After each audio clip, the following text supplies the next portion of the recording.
Assalamualaikum warahmatullahi wabarakatuh. Innal hamdalillah nahmaduhu wa nasta'inuhu wa nastaghfiruh wa na'udzu billahi min shururi anfusina wa min sayyiati a'malina. May yahdihillahu fala mudilla lahu wa may yudlil fala hadiya lahu. Asyhadu an la ilaha illallah wahdahu la syarika lah. Asyhadu anna Muhammadan abduhu wa rasuluh. A'udzu billahi minasy syaithanir rajim. Bismillahirrahmanirrahim. Ya ayyuhalladzina amanu taqullaha haqqa tuqatih wa la tamutunna illa wa antum muslimun. Puji dan syukur senantiasa kita panjatkan kepada Allah Subhanahu wa taala atas segala karunia dan limpahan rahmatnya yang telah dicurahkan kepada kita semua, sehingga pada saat ini alhamdulillah kita sama-sama dapat melaksanakan sholat maghrib di masjid yang kita cintai ini. Salawat serta salam senantiasa kita curahkan kepada junjungan Nabi besar Muhammad Rasulullah sallallahu alaihi wasallam, keluarga dan para sahabatnya. Semoga kita yang hadir semua ini selalu dapat melaksanakan suatu kewajiban sebagaimana yang dicontohkan, yang digariskan oleh Rasulullah sallallahu alaihi wasallam, sehingga kita dengan demikian kita dimasukkan oleh Allah di dalam surganya Allah bersama-sama dengan Rasulullah sallallahu alaihi wasallam di surga kala. Amin ya rabbal alamin. Hadirin salat maghrib yang sama-sama mengharap rahmat dan ridha dari Allah Subhanahu wa taala. Ada satu ayat, wa ma khalaqtul jinna wal insa illa liya'budun. Quran surah Al-Jariyat ayat 56. Dan aku tidak ciptakan jin dan manusia melainkan agar mereka beribadah kepadaku.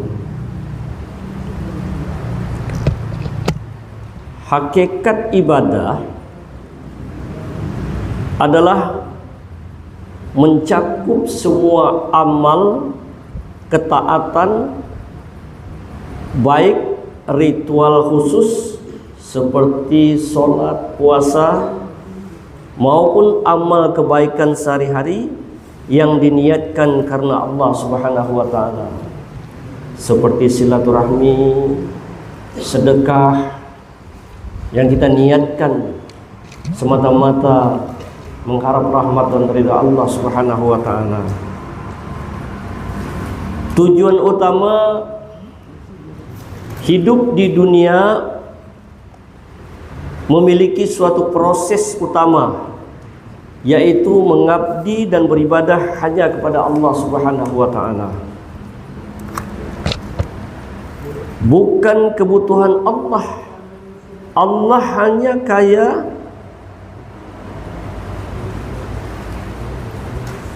dan tidak membutuhkan apapun dari makhluknya. Ibadah tersebut justru berguna dan mendatangkan kebaikan bagi manusia itu sendiri.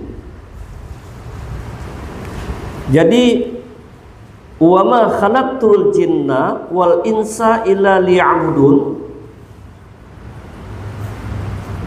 Kita diperintahkan oleh Allah Subhanahu wa taala itu adalah melaksanakan ibadah kepada Allah. Tidak akan aku ciptakan jin dan manusia hanya melainkan beribadah kepada Allah Subhanahu wa taala. Justru ketika kita melakukan ibadah kepada Allah itu mendatangkan baik bagi kita. Seperti yang sering kita ucapkan ketika pada waktu saat zikir sore atau zikir petang maupun zikir pagi, raditu billahi robba, aku reda Allah sebagai Tuhan, wabil islami dina, Islam sebagai agamaku, wabi Muhammadin nabiyya wa rasulah, dan Nabi Muhammad sebagai rasul. Lantas bagaimana mungkin kita tidak setuju dengan qada dan qadar atau takdir dari Allah, sedangkan qada dan takdir dari Allah itu termasuk sifat ketuhanan Allah. Karena itu kita harus wajib reda.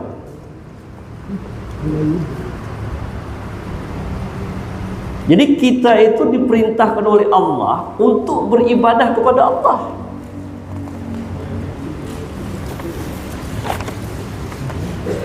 Demikian ketika terjadi musibah dan perkara-perkara yang tidak kita sukai, hendaknya kita bersabar.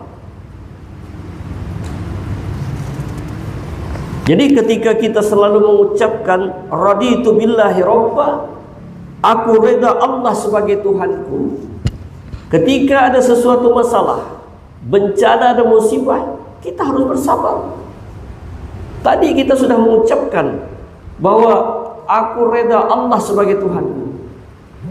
Segala apa yang di muka bumi ini telah ditakdirkan Allah menurut waktunya. Pada waktu sampai waktunya ditakdirkan oleh Allah, kita harus reda. Yang kita dituntut oleh Allah itu untuk melaksanakan beribadah kepada Allah. Dan janganlah kita mengeluh. Jangan sekali-kali kita mengeluh. Jika ingin mengeluh, mengeluhlah kepada Allah Subhanahu wa ta'ala. Seperti ketika pada waktu saat sepertiga malam akhir, salat tahajud, paling minim witir, wa minal laili fatahazzat bihi nafilatan lak asyaka rabbuka makamman mahmuda. Ketika ada sesuatu persoalan, permasalahan kita mengeluh kepada Allah, minta petunjuk kepada Allah, minta jalan keluar kepada Allah Subhanahu wa ta'ala. Insya Allah Allah akan berikan jalan keluar daripada segala kesulitan yang kita hadapi itu. Janganlah kita selalu mengeluh kepada manusia. Jika kita curhat kepada makhluk, disitulah Allah tidak setuju. Ketika seseorang itu mendapatkan sesuatu begini dalam proses kehidupan, kita curhat kepada manusia, justru Allah tidak setuju. Karena makhluk itu tidak ada daya dan upaya untuk menyenangkan kita, malah akan membuat hati kita merasa gundah, merasa gelisah dan sebagainya. Makhluk tidak akan dapat memberikan sesuatu masalah. Segala persoalan, segala masalah datang dari Allah. Kita curhat kepada Allah. Itulah ibadah tadi. Sesuai sebagaimana ayat surah Az-Zariyat ayat 56 tadi itu.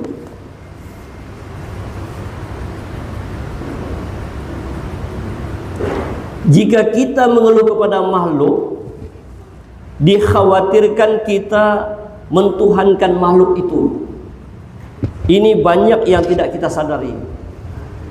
Ketika seseorang itu curhat, gelisah, minta itu dengan makhluk segala macam itu, yang dikhawatirkan itu kita mentuhankan makhluk.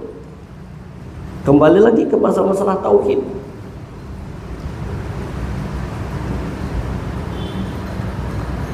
Allah tidak akan menyuruh pasrah tentang ibadah. Pasrah yang benar itu adalah pasrah diri kita terhadap dunia. Jadi kalau masalah tentang ibadah, Allah tidak menyuruh kita untuk melakukan pasrah. Justru Allah memerintahkan kita tadi untuk melakukan ibadah kepada Allah Subhanahu wa ta'ala. Kalau masalah tentang dunia, baru kita pasrah kepada Allah. perkara aku dijadikan orang kaya, aku dijadikan orang miskin, dijadikan itu dan ini urusan dunia, dan kita serahkan kepada Allah Subhanahu wa ta'ala. Yang penting tugas kita beribadah kepada Allah, kemudian berusaha yang tidak mengganggu ibadah kepada Allah Subhanahu wa ta'ala. Itu yang benar. Kita diperintahkan oleh Allah itu tadi berusaha, tapi usaha yang kita lakukan itu tidak mengganggu kita ibadah kepada Allah Subhanahu wa ta'ala. Insya Allah dengan demikian itu Allah akan memberikan satu jalan keluar bagi kita.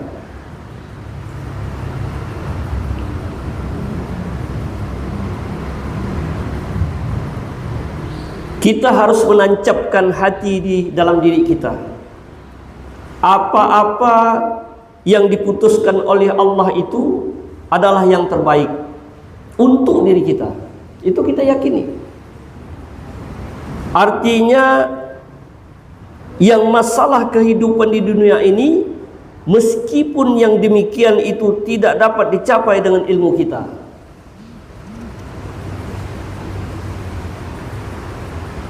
jadi kita harus meyakini kepada diri kita itu satu-satunya segala persoalan itu kita serahkan kepada Allah Subhanahu wa ta'ala di muka bumi ini, bukan ibadah.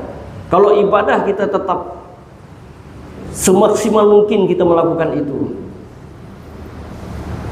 Tidak dapat sholat berdiri, duduk di kursi atau berbaring sekalipun kalau uzur. Itulah yang diperintahkan oleh Allah Subhanahu wa ta'ala kepada kita. Apabila kita benar-benar hidup untuk beribadah perkara yang terjadi besok, tidak perlu kita risaukan. Jadi kalau kita meyakini Allah sebagai Tuhan kita, apabila kita benar-benar hidup untuk beribadah perkara yang terjadi besok, tidak perlu kita risaukan. Tidak perlu kita risaukan. Karena Allah telah menjamin tentang masalah proses kehidupan ini tadi.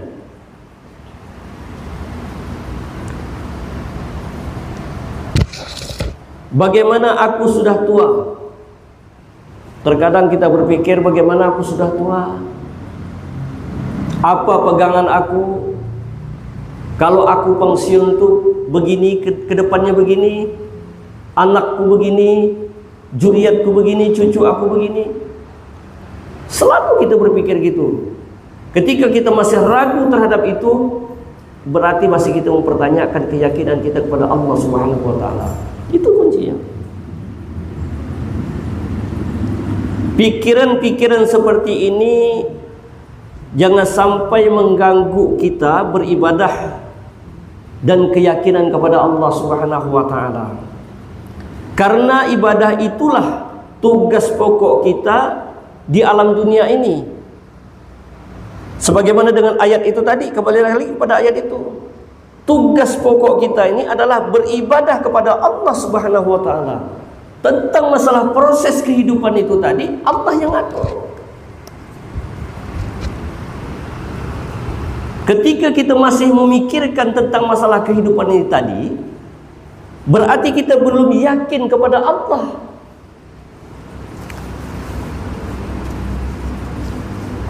Coba lihat, pada waktu saat Nabi Ibrahim ingin dimasukkan ke dalam api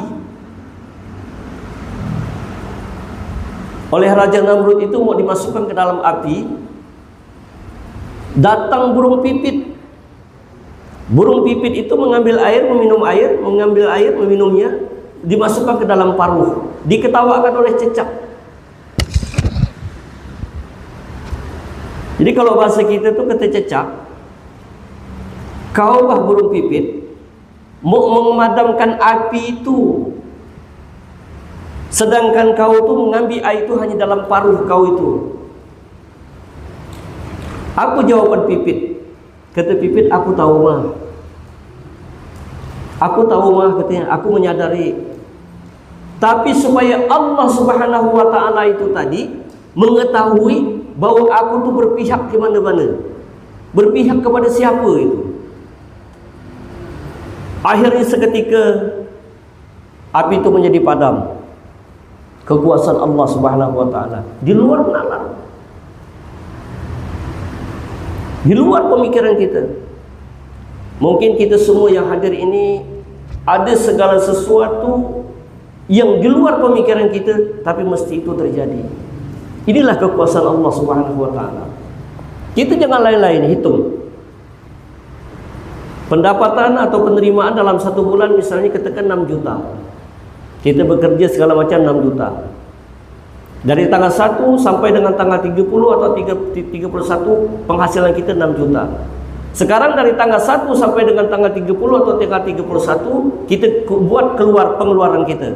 Penerimaan kita 6 juta, pengeluaran kita mungkin lebih daripada 6 juta itu tadi. Tapi ngapa cukup? Di situlah kekuasaan Allah Subhanahu wa ta'ala. Kita yakin itu. Coba kita lihat, ambil buku besok. 50 rupiah pun kita catat sampai kepada tanggal 31, dari tanggal 1 sampai tanggal 30 atau tanggal 31. Penghasilan kita dalam satu bulan 6 jutaan atau 7 juta. Tetapi pengeluaran kita lebih daripada itu. Saya yakin lebih daripada itu. Kenapa bisa cukup? Itulah kekuasaan Allah Subhanahu wa ta'ala. Kita harus yakin.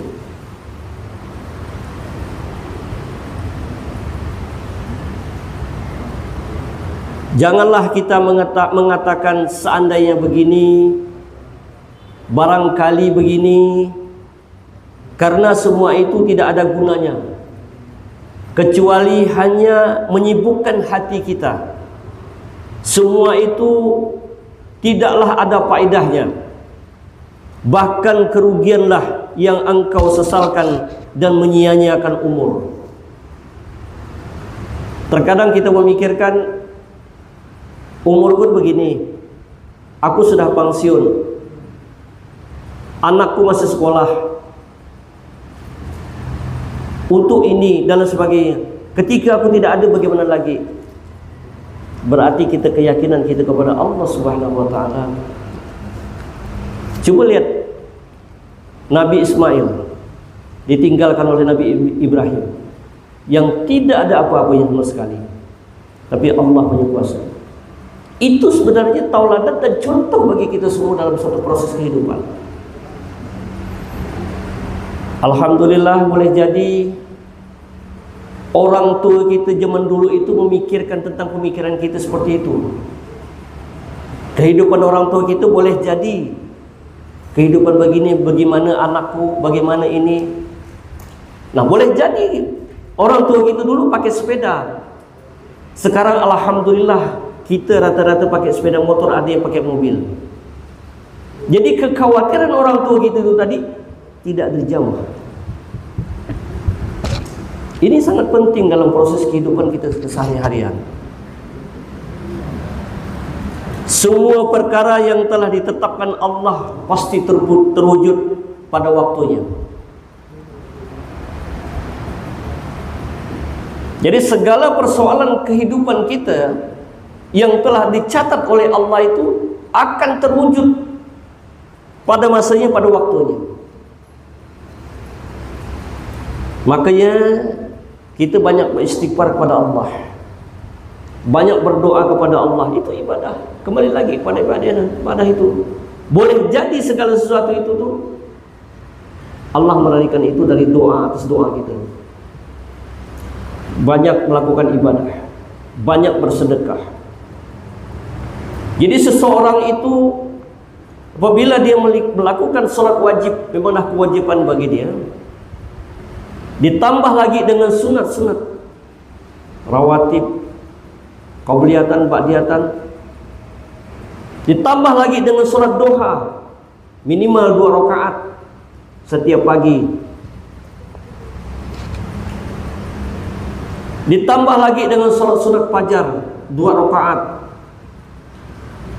ditambah lagi dengan sholat witir minimal 1 rakaat.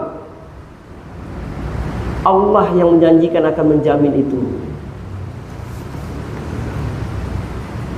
Wa may yattaqillaha yaj'al lahu mahraza wa yarzuqhu min haitsu la yahtasib wa may yatawakkal 'ala Allah fa huwa hasbuhu innallaha balighu amrihi qad ja'alallahu li kulli syai'in qadra. Apabila seseorang itu bertakwa kepada Allah, Allah akan berikan jalan keluar dari segala kesulitan yang dihadapi. Kesulitan apa saja. Dan apabila seseorang itu bertawakal kepada Allah, Allah akan berikan suatu rezeki yang datangnya dari arah tiada disangka-sangka. Persoalannya satu sebenarnya, kita kurang yakin. Banyak yang lupa, kurang yakin. Dan banyak kita curhat kepada manusia. Allah mengabaikan itu. Kata Allah, kau banyak curhat kepada orang lain daripada ke aku. Kalau bahasa kita lah. Maka dari itu, hadirin yang dimuliakan oleh Allah, boleh jadi yang tidak kita khawatirkan itu tidak terjadi. Boleh jadi yang kita khawatirkan itu tidak terjadi. Boleh jadi apa yang kita harapkan itu tidak terlaksana. Kita sudah mempersiapkan segala sesuatu itu dengan baik kalau macam, ternyata tidak terlaksana. Allah Maha Berkuasa. Kita naik sepeda motor, maunya kita pergi keluar kota. Sampai di tengah jalan, sepeda motor kita atau mobil kita itu tuh bannya itu ada masalah. Minimal cucuk paku, kempislah ban itu. Padahal kita ingin melakukan segala sesuatu dan mengejar segala sesuatu yang ingin kita datang itu tadi. Waktunya mungkin kita persiapkan dari sejak awal. Ternyata terjadi musibah, yaitu minimal ban itu bocor atau kempis. Perasaan kita seperti apa? Wah, kempis lagi, bocor lagi. Skenario Allah. Oleh kerana kita selalu melakukan ibadah kepada Allah, kata Allah, ku kempiskan ban itu, bocor, kena paku. Kalau kau lanjut itu, dalam putaran sekian menit, sekian detik, terjadi suatu masalah ke depannya. Inilah yang selalu kita lupakan dalam masalah kehidupan kita. Jadi kita selalu berbaik sangka kepada Allah Subhanahu wa ta'ala. Hadirin yang dimuliakan oleh Allah, kita mengatakan kepada diri kita, kita selalu mengatakan kepada diri kita, tidak akan mengenaiku, tidak akan menimpaku, tidak akan datang kepadaku baik manfaat maupun mudarat, sakit ataupun miskin. Tidak ada datang kepadaku kecuali apa yang telah ditetapkan Allah kepadaku.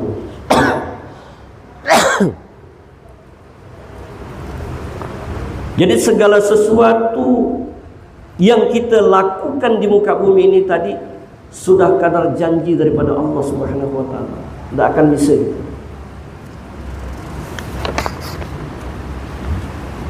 Maka dari itu, yang kita pasrahkan itu hal-hal yang menyangkut duniawi. Jadi jangan salah menafsirkan ya. Yang kita pasrahkan itu hal-hal yang menyangkut urusan duniawi. Pasrah kita kepada Allah. Berdoa, ibadah. Setelah itu kita lakukan ibadah yang lain, masalah tentang usaha-usaha yang kita lakukan, tapi tidak mengganggu daripada ibadah yang lain seperti sholat. Namun ketentuan Allah begini-begini, jangan kita sesali. Itu sudah qada dan qadar daripada Allah Subhanahu wa ta'ala. Urusan rezeki, urusan keadaan hidup, karena itu sudah dijanjikan oleh Allah Subhanahu wa ta'ala, sudah dijamin. Perkara akhirat, perkara ibadah itu yang dituntut oleh Allah, itulah yang dibebankan kepada kita. Urusan akhirat kita tidak akan boleh pasrah. Makanya kita yang dibebankan oleh Allah kepada kita itu adalah masalah urusan ibadah. Kalau masalah tentang hidup di muka bumi ini tadi, jangan kita risaukan. Kita sudah dijamin oleh Allah Subhanahu wa taala. Hadirin yang dimuliakan oleh Allah, apabila kita setelah yakin bahwa Allah itu zat yang maha mencukupi dan menanggung rezeki kita, kalau kita sudah yakin bahwa Allah mencukupi, Allah menanggung rezeki kita, menjamin apa yang kita perlukan agar tetap hidup dan bisa ibadah kepada Allah, engkau yakin semua itu, maka tenanglah hati kita. Coba lihat kita orang-orang tua kita yang dulu, tetangga kita dan sebagainya, kehidupan kita bedakan, itu sudah dijamin.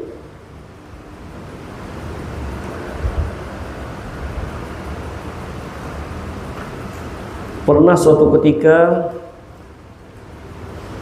ada sahabat dekat, dia curhat sama saya bahwa anak dia itu masuk mendaftar di TNI 3 kali, 4 kali dia masuk, 4 kali dia masuk itu ternyata tidak berhasil. Tidak berhasil. Curhatlah dia, merasa kecewa karena anak itu maunya bekerja di situ. Curhat. Jadi akhirnya saya diskusilah sama dia. Jadi saya bilang, boleh jadi itu yang terbaik dari Allah. Jadi kata Allah, bahasa Allah itu, kalau engkau lulus dan masuklah di instansi ini, boleh jadi engkau digugur di medan peperangan. Sabar. Jadi beritahu anak itu sabar. Dan banyaklah melakukan ibadah kepada Allah. Saya berikan pemikiran-pemikiran itu. Apa yang terjadi? Dia masuk di dalam suatu perusahaan. Sekarang sudah 6 bulan ini, orang tua dia itu curhat sama saya, alhamdulillah sudah diangkat menjadi manajer di dalam suatu kelapa sawit itu, dengan gaji yang lumayan. Jadi saya bilang itu, lihat kehidupan itu. Dulu dia merasa kecewa, tapi setelah saya berikan pemikiran, kita berikan pemikiran, sharinglah.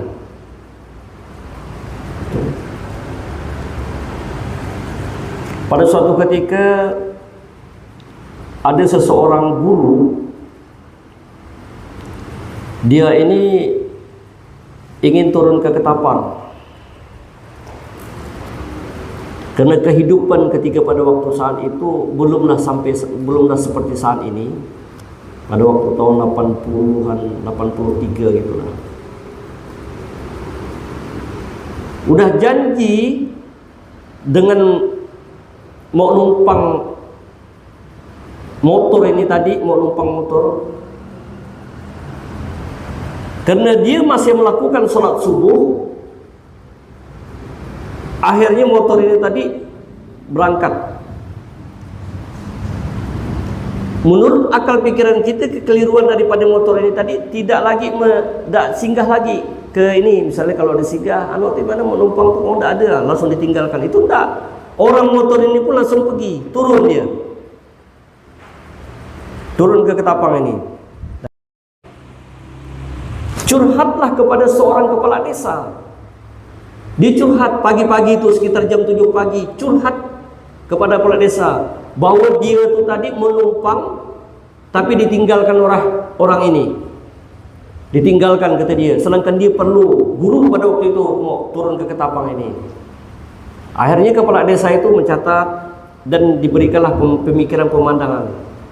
Tidak berapa lama dia sedang ngobrol ini, belum balik dia dari kepala desanya tadi, lalu datang orang melaporlah ke kepala desa ini bahwa motor yang tadi itu tenggelam, melanggar batu, tenggelam, habis segala sesuatunya. Belum balik orang ini. Logika kita dia kena tinggalkan. Tapi apa skenario Allah untuk menyelamatkan?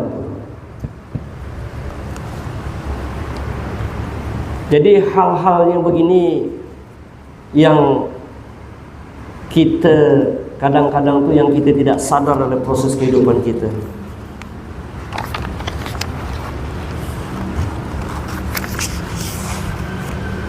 Raditu billahi rabba, aku reda Allah sebagai Tuhanku, wabil islami dina, Islam sebagai agamaku. Ketika kita sudah reda Allah sebagai Tuhan dan Islam sebagai agama, inad dinna indallahi Islam, agama yang benar, agama yang diridhoi oleh Allah di sisinya adalah Islam. Kembali kepada masalah tauhid lagi.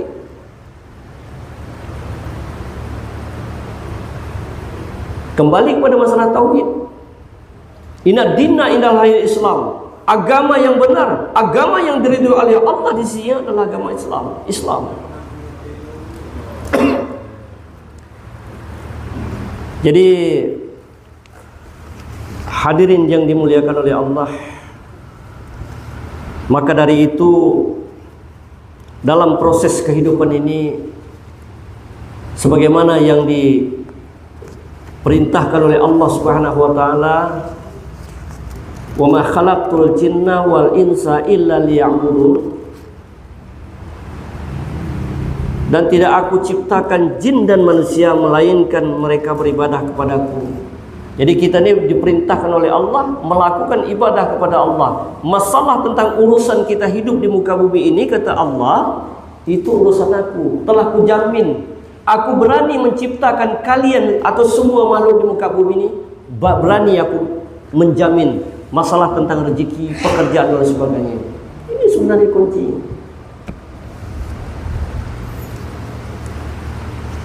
Maka dari itu, semoga kita yang hadir semua ini mendapatkan rahmat dari Allah Subhanahu wa taala, selalu melakukan ibadah kepada Allah, sehingga dengan demikian itu Allah akan memberikan sesuatu yang terbaik bagi kita dalam kita menyusuri atau hidup di muka bumi ini. Hadirin yang dimuliakan oleh Allah, terkadang itu kita kurang yakin dengan kekuasaan Allah. Allah memberikan kita kehidupan, Allah menciptakan kita, Allah telah menjamin kehidupan. Makanya kami ulangi kembali kisah Imam Syafi'i dengan Imam Malik. Bahwa Imam Malik itu kan gurunya Imam Syafi'i. Imam Malik itu menyatakan intinya segala sesuatu itu ada kadar janji, sebagaimana yang kami ungkapkan ini. Baik itu rezeki segala macam. Imam Syafi'i dia untuk mengaktualisasikan apa yang dia sampaikan oleh gurunya tadi itu, pada suatu ketika dia berjalan, akhirnya dipanggil oleh seseorang. Syekh, kalau saya mau manen, silakan. Buah kurma, silakan. Ambil ya sebanyak-banyaknya. Oh gitu, manenlah. Imam Syafi'i itu memanenlah, manen. Dapat beberapa karung. Sampai dibawa balik ke rumah itu, beberapa karung itu. Niat daripada Imam Syafi'i ini tadi, yang satu karung ini tadi aku mau beri guruku Imam Malik, nanti akan kuantarkan ke rumahnya. Udahlah, sampai balik ke rumah malam, selesai sholat isya, Imam Syafi'i pun silaturahmi lah ke tempat Imam Malik. Apa kata Imam Syafi'i? Tadi saya dipanggil sidak, dipanggil orang untuk memanen. Inilah guru. Kalau kita itu tadi apa yang disampaikan oleh guru itu benar, bahwa rezeki itu begini-begini. Tapi sebenarnya mau kita datangi, kita jemput, kita ambil rezeki itu. Buktinya ini kalau saya tidak pergi memanen, tidak pergi apa, tidak pergi berjalan, tidak dapat masalah ini. Sampailah ke guru ini. Ya, kata guru, betul, bagus itu, bagus. Terima kasih, bagus.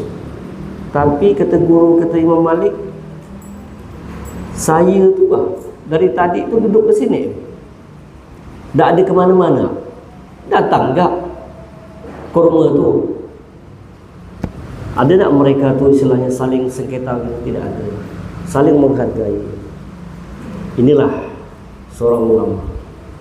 Kalau sudah rezeki ditakdirkan oleh Allah, tidak akan bisa ke mana-mana. Inilah dia. Tapi apa? Kita lihat ibadah kepada Allah. Makanya pada hadirin semua, alhamdulillah, dengan cuaca yang sangat seperti begini, kita jangan mengkambing hitamkan segala persoalan apapun. Kita hanya diperintah oleh Allah itu banyak-banyak melakukan ibadah, banyak-banyak minta ampun kepada Allah, banyak-banyak bertobat kepada Allah, banyak-banyak kita berzikir kepada Allah. InsyaAllah Allah akan berikan sesuatu yang terbaik.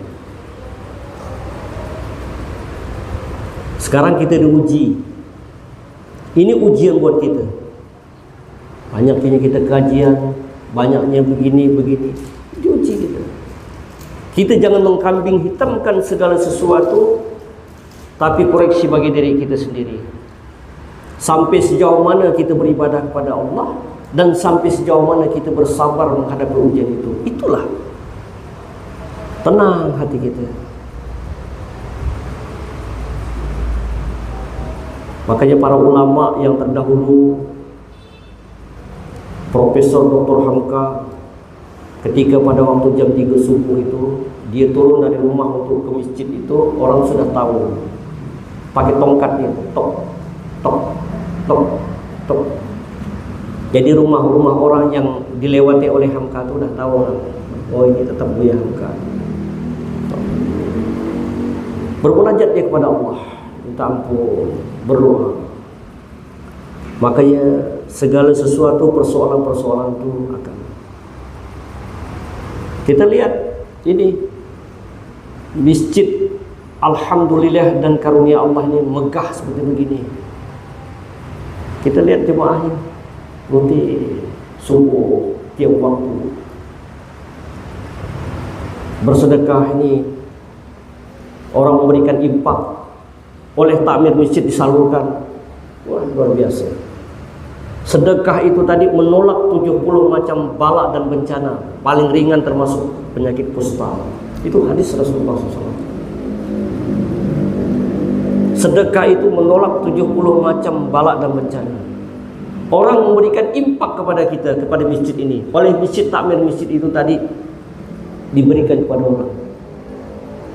Manggil orang, memberikan tausiah, ceramah agama. Apa yang terdapat? Ibadah, kita dapat melakukan ibadah pada Allah, yaitu solat. Setelah itu tadi kita silaturahmi, kita dapat sedekah, bergulir. Inilah sebenarnya tugas daripada kita semua. Semoga kita yang hadir semua ini diberikan keberkahan dari Allah, diberikan rahmat daripada Allah Subhanahu wa taala, sehingga dengan demikian diri kita dan keluarga kita selalu dilindungi oleh Allah Subhanahu wa taala, dimudahkan rezeki dari Allah Subhanahu wa taala. Amin ya rabbal alamin. Inilah yang dapat saya sampaikan. Syukran alaikum wabillahi taufiq wal hidayah. Assalamualaikum warahmatullahi wabarakatuh.